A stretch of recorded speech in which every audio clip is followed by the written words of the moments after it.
สิฝ่าเบิงบัตรหงถาดพามาเที่ยวสมบัติหงถาดได้อมื้อนี้ทางลงไปเกลือปลาน้ำโขง วิวสวยดีพญานาคเขียว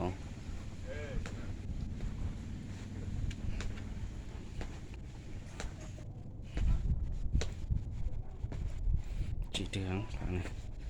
ฝากไปดูเบิ่งป่าเนาะ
บัตรหงถาดเด้อนี่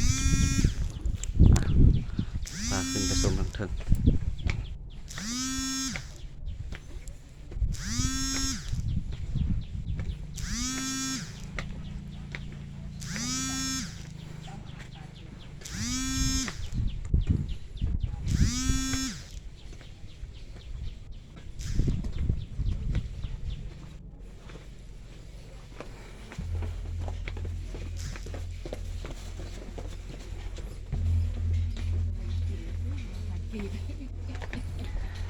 ยากจังหวัดเมื่อยละ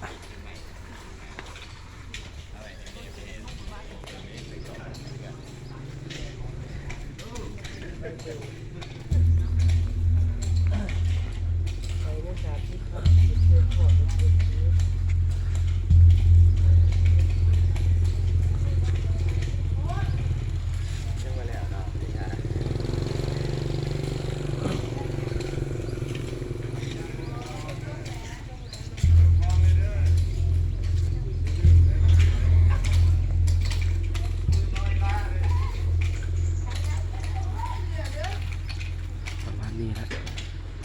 ชั้นนี้แหละวัดหงถาดนะ